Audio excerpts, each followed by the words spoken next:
The FujiCast is an independent loading zone production. Sunday, 19th of April. The FujiCast. Hello, welcome to the FujiCast, the stay-at-home photography show. Unless you need to be out because you're one of those hero types that are propping up the countries, you listening right now. So, Kev, before we start, I looked at the stats this morning, and I've been banging on about this for a week, I know, but this episode that we're recording right now is a milestone.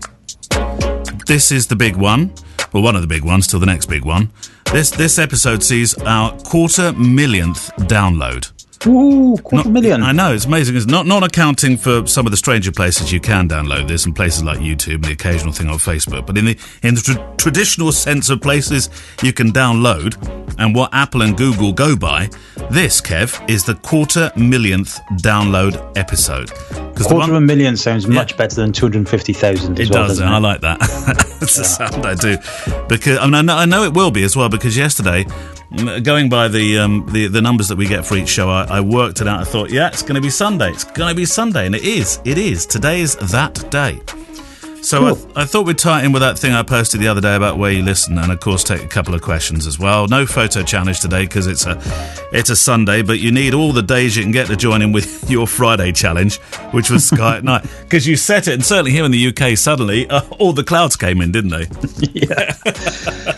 So I don't know, but you can still do Sky at night even if it's cloudy, can't you?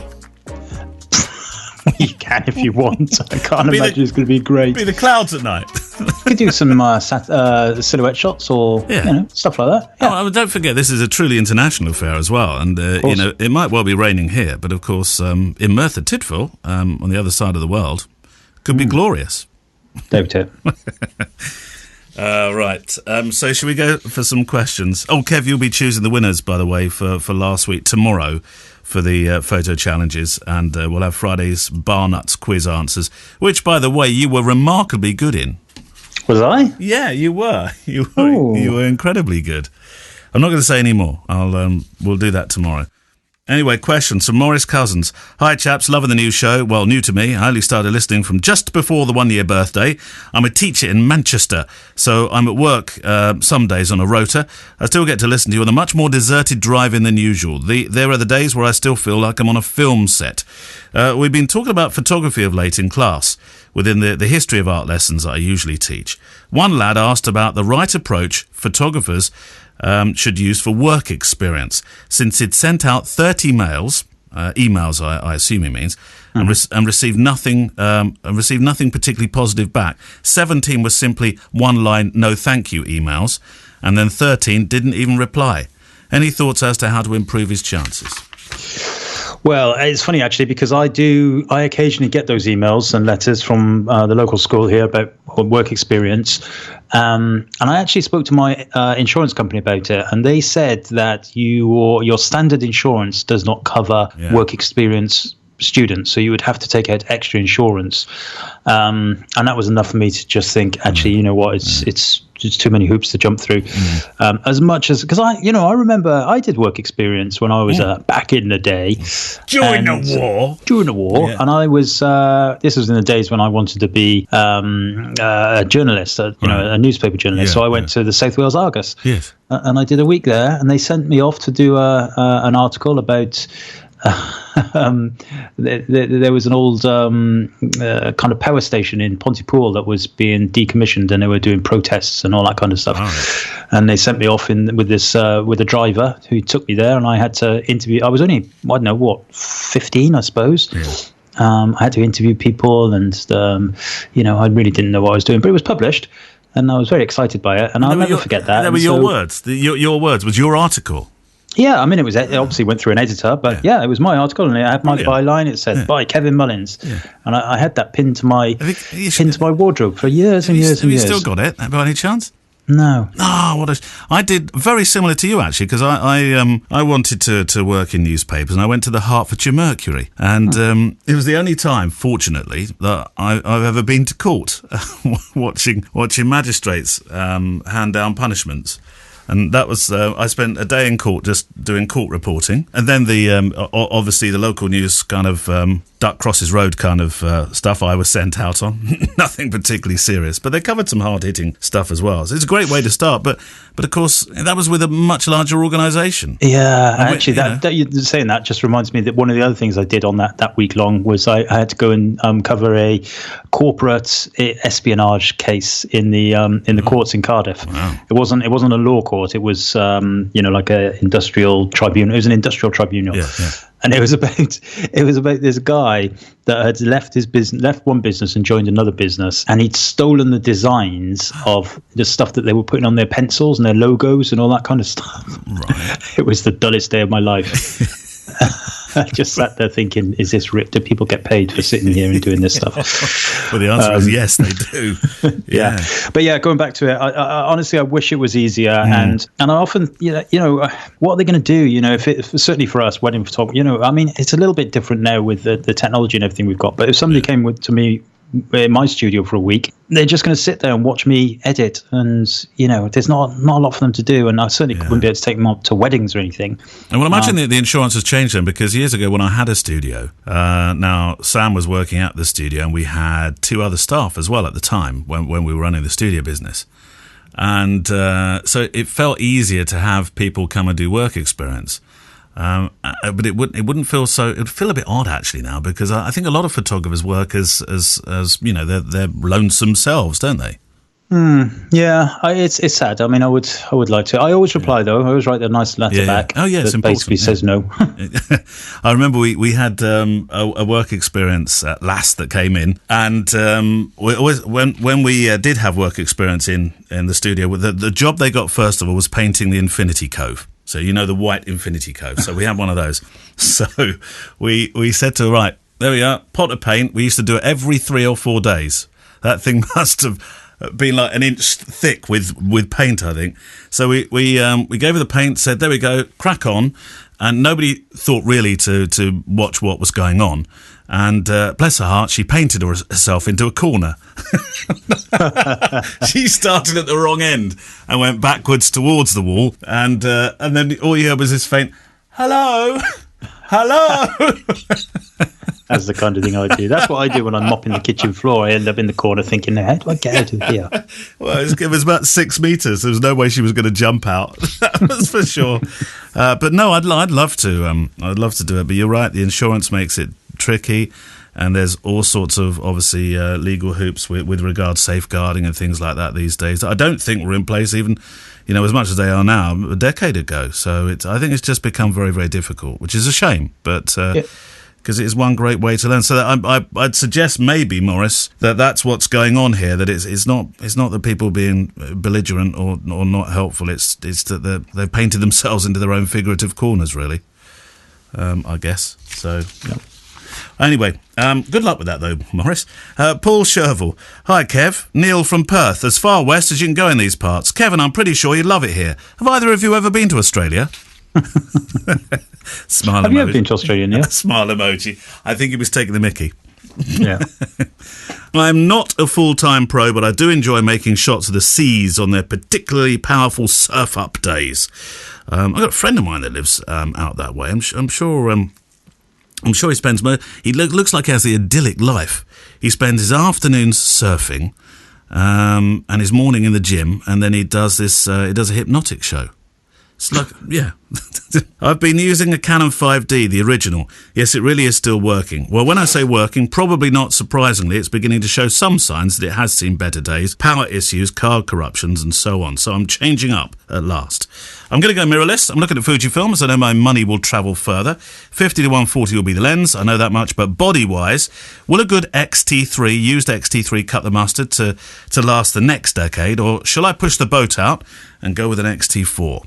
Well, I would say that the XT3 definitely would last the distance for sure. It depends really what you want to take pictures of. If it's surfing and stuff like that, I would go for the XT4. It's going to get that better autofocus system and everything. Yeah. But yeah, I mean, if you've got the money, spend it. If you haven't, then the XT3 will be fine. Yeah. The XT4 has, for the first time ever, Fujifilm started with the XT4 announcing the estimated shutter life, which is huge. It's like hundreds of thousands or whatever, hundreds and hundreds of thousands. And they never announced that before. So that that doesn't mean that the previous cameras are going to have a weaker shutter life. It just means that this is what they're guaranteed for.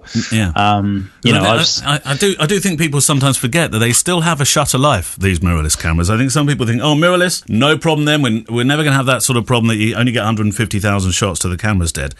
Because it's not that way, is it? No, of course, but it will last a lot longer than a camera with a mirror in it, because it's usually the mirror that flaps about and breaks off and stuff like that. So, really depends on what you're shooting. If you can go for the X-T4, go for it. Otherwise, X-T3 is perfectly good for longevity. He does have a second part here. You're both former Canon shooters, so I want to ask for your honesty now when I ask, is there anything about Canon that either of you miss, since this is going to be a step change for me?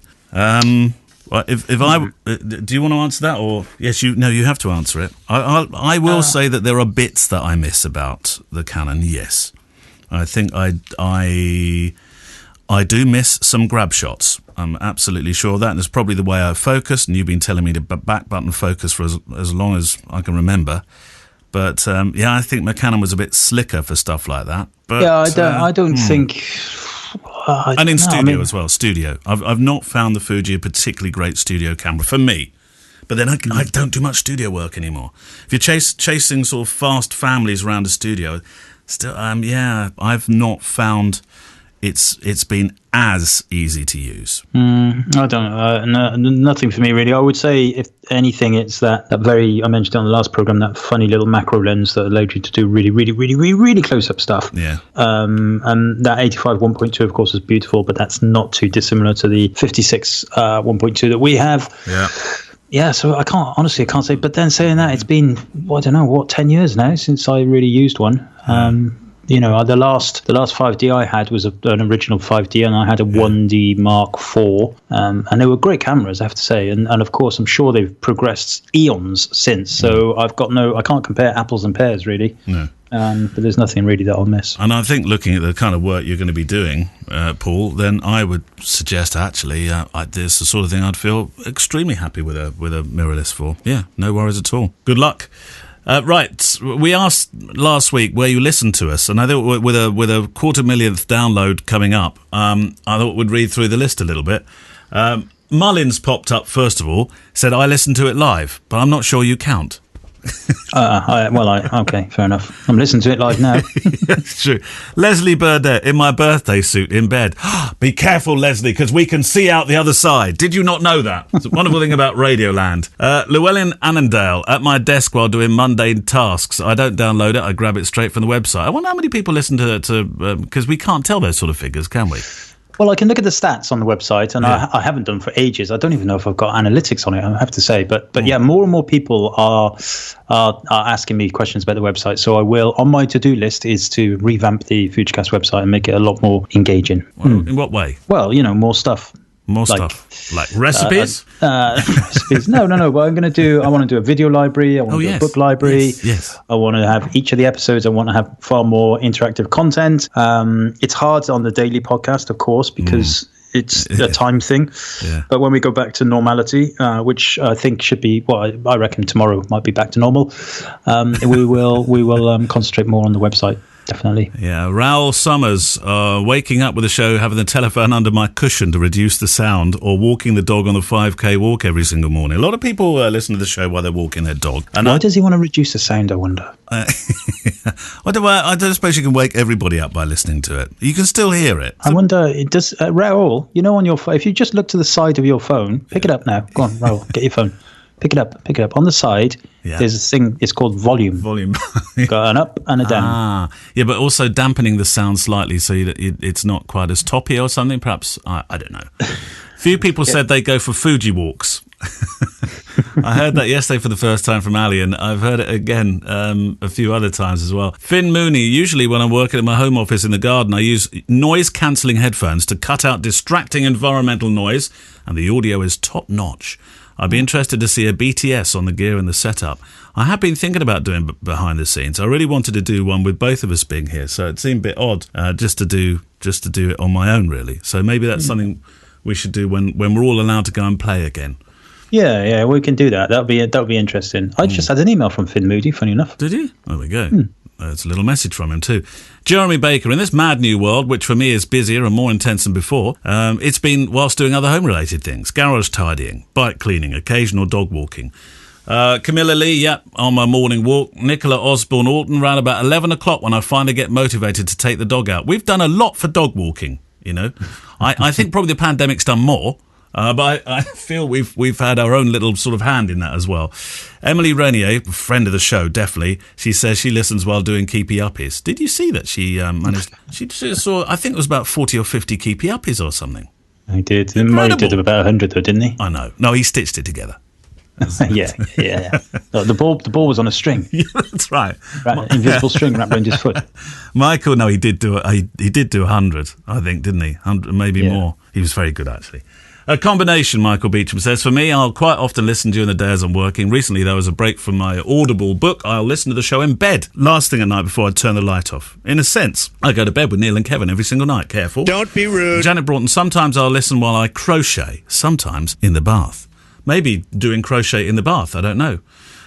So there we go. Thank you. So some of those, they were great, weren't they? Some of those ideas of where people listen. And some of the jobs that you have as well. Matt Pitts, for example, usually listens while he's repainting commercial aircraft. Yeah. Hey? Yeah, that's very cool. Don't make him laugh, because the line could go wobbly. I bet there's a lot of commercial aircrafts being painted right now. Yeah. Well, yeah, I suppose so. Because they're all on the floor, aren't they? Yeah. It's odd to see one in the air now, isn't it? When you see one in the air, it's almost like, what's one of those great big metal flying bird things?